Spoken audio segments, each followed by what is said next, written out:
Hello, everyone. Thank you for joining me, Sifu Sylvain Chamberlain, um, as we continue our reading of the Lotus Sutra. We're going to continue with the part 2 of chapter 3, A Parable. Before we get started, please join me in Daimoku Sancho. Nam Myoho Renge Kyo Nam Myoho Renge Kyo Nam Myoho Renge Kyo Nam Myoho Renge Kyo. Thank you so very much for participating. Just a reminder, we are reading from the contemporary translation of the Lotus Sutra. I read from every translation I can get my hands on, given that it's from scholarship, either through an historic Buddhist Translation Society, of which there are a few, or from notable university scholarship. University of Hawaii, University of Santa Barbara, California. There are others, can't think of them right now, but they're large universities who have a well-known, developed foreign studies department, sometimes actual religious studies departments, but not seminaries, because those are specific to a certain sect, but religious studies, specifically Asian religion studies. But what I'm saying was with a broader spectrum. I like to stay close to scholarship. I stay away from books that are, well, kind of novelistic, or opinions outside of the search for accuracy. Because if there's one thing we want to do, especially 2,600 years after the Buddha's nirvana, is we'd like to stay as close as possible to the actual correct interpretation of the teachings.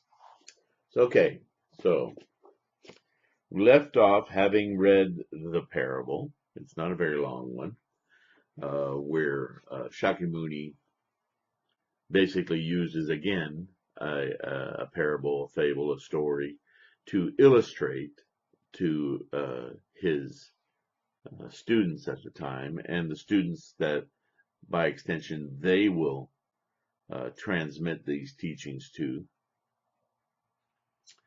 Not to be confused simply because they're getting new information. This new information may come as kind of a revolution of the mind or of thoughts to them, and that can, in anything, create doubts, well, what about what you told me before? Or why all of a sudden, I've been studying this for 40 years all along since you started, and now you're saying that all of that wasn't complete, wasn't the truth. So are you a liar? Are you manipulating me? The human mind just goes right away, right? So he's using, again, a skillful device of a story, a fable, a parable, to illustrate how a parent behaves when they are dealing with their children. And this is very much the relationship that he, Shakyamuni, is utilizing in his relationship with his followers, his students. What are the three? The parent, sovereign, and teacher. Those are the three descriptors of a votary of the Lotus Sutra, certainly but certainly of any teacher, uh, and ultimately Shakyamuni Buddha, or the Buddha, which actually is a statement that refers to more than Shakyamuni, but what Shakyamuni was enlightened to. The Buddha is something we are all inherently not a part of, but actually are. There's a, there's a difference, even if it's human mental construction. Okay, so let's continue.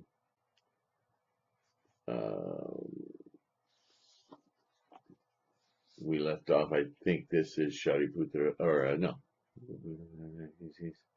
yeah, this is Shariputra talking, right?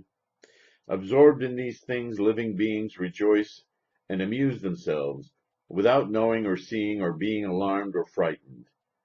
It's referring to the burning house. And never being dissatisfied, they never try to liberate themselves, like children at play. They don't know enough to have fear. In the burning house of this threefold world, they run about here and there, and though they encounter great suffering, they're not disturbed by it. They just figure it's part of life.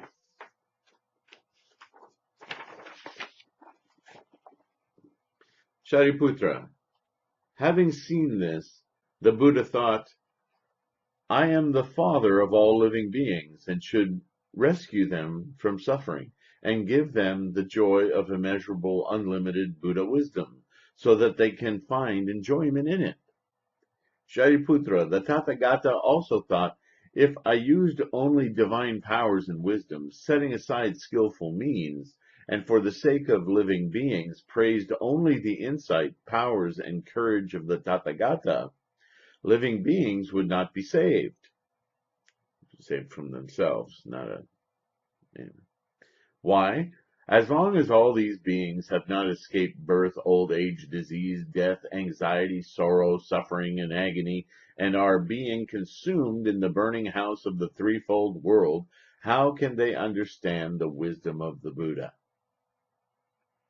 Shariputra, even though the elder had strength in his body and arms, he did not use it, but only through carefully worked out skillful means saved his children from the danger of the burning house, and then gave each of them great carriages with precious materials. So too the Tathagata, though he has power and is free from fear, does not use these, but only by wisdom and skillful means rescues and liberates living beings from the burning house of this threefold world, teaching the three vehicles to them, the Shravakas, Pratyeka Buddhas, and Buddha vehicles. He says to them, none of you should be happy dwelling in the burning house of the threefold world. Do not crave its crude forms, sounds, scents, tastes, and sensations. If you become attached to them and learn to cherish them, you will be burned up by them. You need to get out of this threefold world quickly so that you can have the three vehicles, the Shravaka, Pratyeka Buddha, and the Buddha vehicles. I now make this promise to you, and it will never turn out to be false. Just apply yourselves and make the effort. The Tathagata uses this skillful means to bring people to act. And then he says to them, you should know that the teachings of these three vehicles are praised by sages. With them you will be free from attachments and bondage, and will not need to rely on or seek anything else. Riding in these three vehicles, you will gain flawless roots, powers, awareness, ways, meditations, liberation, concentration, and so forth. And then, enjoying yourselves, you'll be able to delight in infinite peace and comfort. Shariputra, if there are living beings who are wise by nature and who, following the Buddha, the world-honored one, hear the Dharma, receive it in conviction and determination, and with great effort, wanting to escape quickly from the threefold world and seek their own nirvana, they will be called those who take the Shravaka vehicle. They are like the children who came out of the burning house to get a goat carriage. If there are living beings who follow the Buddha, the world-honored one, hear the Dharma and receive it in conviction, and who, seeking natural intelligence and taking solitary delight in tranquility and goodness, make a great effort to deeply understand the causes and conditions of all things, they will be called those who take the Pratyeka Buddha vehicle. They are like the children who came out of the burning house to get a deer carriage. If there are living beings who follow the Buddha, the world-honored one, hear the Dharma and receive it in conviction, who apply themselves and make the great effort, seeking comprehensive wisdom, Buddha wisdom, natural wisdom, the wisdom that needs no teacher, and seeking as well a Tathagata's insight, powers, and freedom from fear, and who pity and comfort innumerable living beings, enrich human and heavenly beings, and save them all, they will be called those who take the great vehicle. Because bodhisattvas seek this vehicle, they are called great ones. They are like the children who came out of the burning house to get the ox carriage. Shariputra, the elder, seeing his children safely out of the burning house and no longer threatened, thought about his immeasurable wealth and gave each of his children a great carriage. The Tathagata does the same. He is the father of all living beings. He sees innumerable thousands of millions of beings escape from the suffering of the threefold world, from the fearful and perilous path, through the gateway of teachings of the Buddha, and thus gains the joys of nirvana. Then the Tathagata thinks, I have Dharma storehouses of Buddhas with immeasurable, unlimited wisdom, power, and freedom from fear. All these living beings are my children. I will give the great vehicle to them equally, so that no one will reach extinction individually, but all gain the same extinction as the Tathagata. All the living beings who escape the threefold world are given the enjoyments of Buddhas, meditation, liberation, and so forth. All are of one character and one type, praised by sages and capable of producing pure, wonderful, supreme happiness. Shariputra, the elder, at first attracted his children with the 3 carriages, and afterwards gave them just one great carriage decorated with jewels, which was the safest and most comfortable carriage. Yet the man is not guilty of lying. The Tathagata does the same. There is no falsehood in teaching 3 vehicles first, to attract living beings, and afterward using just the great vehicle to save them all. Why? Because the Tathagata has Dharma storehouses of immeasurable wisdom, power, and freedom from fear. He can give them, all living beings, the great vehicle Dharma. But not all are able to receive it. For this reason, Shariputra, you should understand that the Buddhas use the power of skillful means, thus making distinctions within the one Buddha vehicle and teaching 3. The Buddha, wanting to restate this teaching, spoke in verse. And there's a lot of verse here, but so I'm going to let you read the verse because it is important to read it. There are a lot of details that are unearthed in the verse section. Wow, a lot. Yeah, he really defines. This is Western translation, so they use the word like faith. They use the word sin a lot, but understand that in Buddhism, in India and Asia, sin is different today. But at this time, sin was really about distorted views, hanging on to distorted views. That's considered a sin, not at all in the Western sense, where you're doing something against something other. Sin in Buddhism is what you do against your own faculties, against your own realizations. So make sure when you read this that you understand that.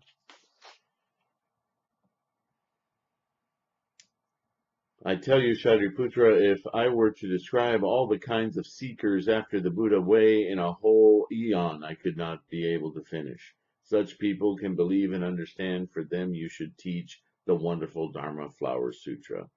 So basically, what he ends with, um, I kind of throws you back to the Innumerable Meanings Sutra. He's describing in prose here all these different types of human experience. I don't want to say people because, you know, human experience is there's so much minutia of differences between all of us from moment to moment.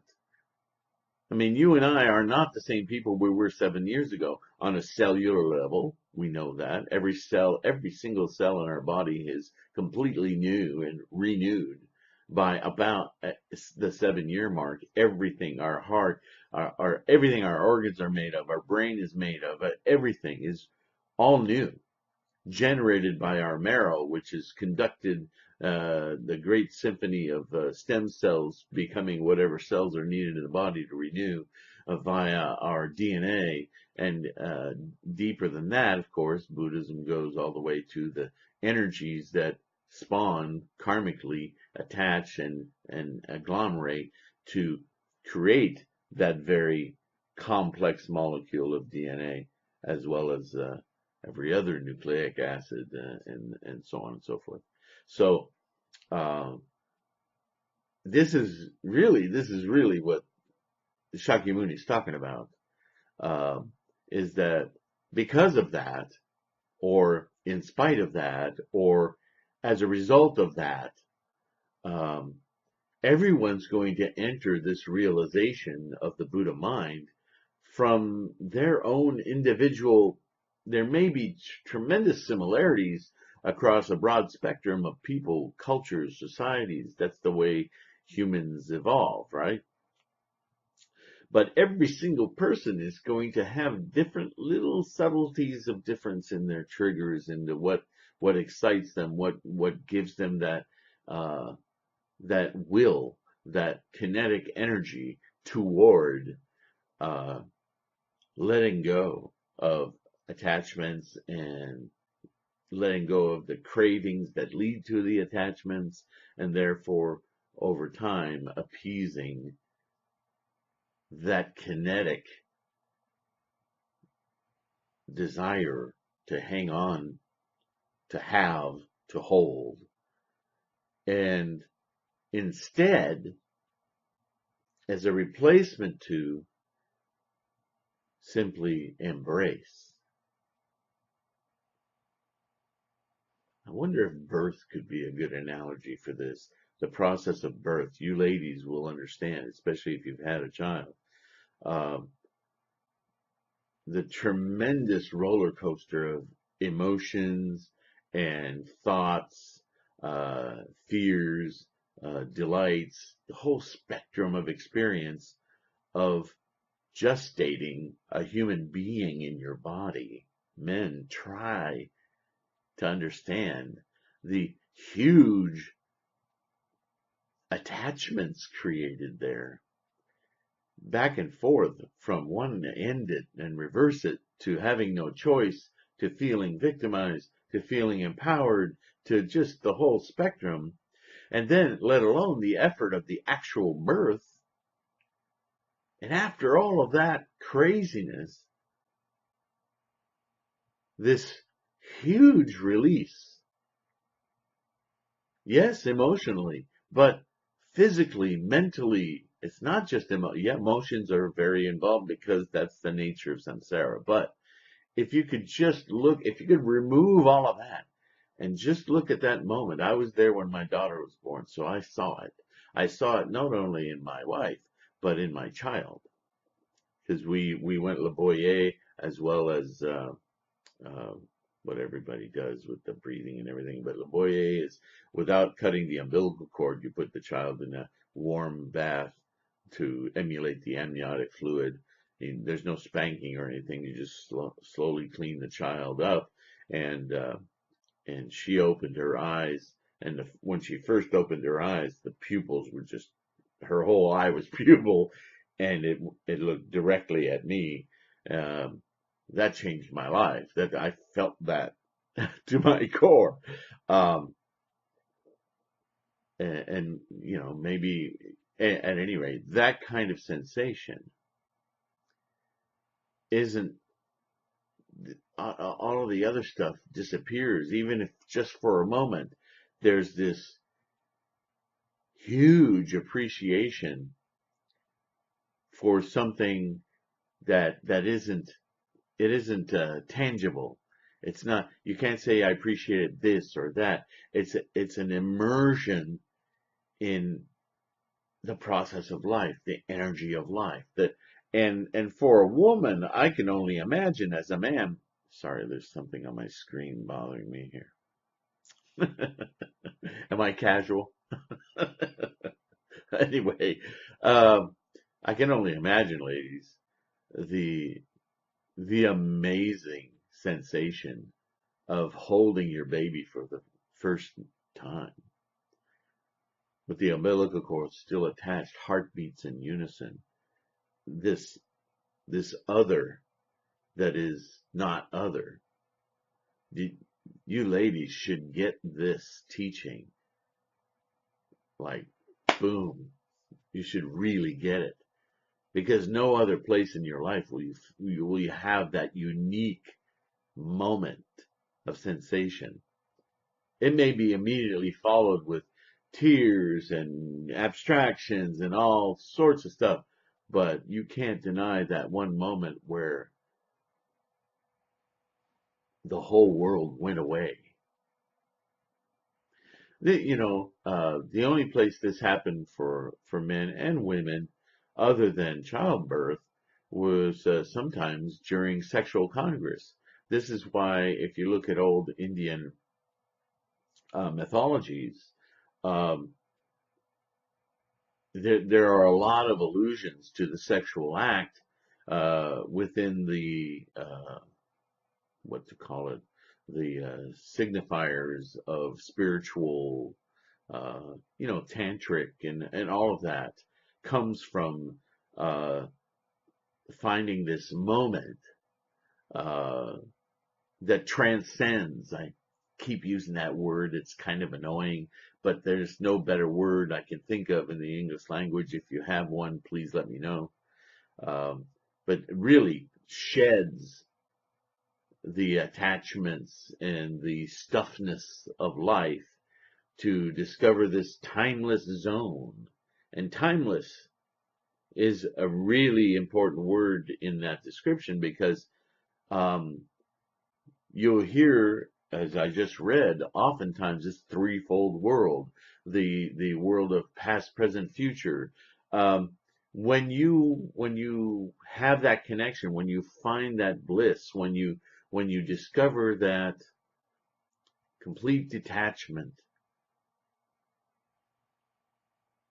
there is no past, present, and future. It is, not to be cliche, but it is an immersion in the moment. But even to say the moment is incorrect, because the moment is an increment of time. There just is no time. It's just an immersion in energy. It's the best way I can describe it. So, with that, this video will be shorter than most, because I've completed the third chapter, and rather than just jump into the next one, I'd rather complete this chapter, give you some time to consider it, reread it. Um, it's called a parable for obvious reasons, even though the parable is a small portion. Um, it is key to Shakyamuni's uh, skillful means of describing why now you should not lose confidence, because I'm giving you this radically new information that you already are a Buddha, that you only need to wake up to it. And the way to wake up to it is to shed all of this other stuff And I'm going to give you a method that allows you to directly connect with your Buddha mind. Um, and so far, everyone's kind of thought that this was going to be a long, arduous process. Well, he's not saying that it's not long and arduous. What he's saying is that to get there um, doesn't have to take multiple uh, life after life and eons and all this time component. It can be greatly compressed within your own lifetime. And what we're going to find out, spoiler alert, is that it's already there, which I'm already telling you. But in the Lotus Sutra, when we get into the second half, he's going to discard a lot of this provisional talk and change his demeanor and go, okay, so here's the second bomb. Okay, but we're not there yet. We're about to enter the fourth chapter, which is called Western translations, faith and understanding.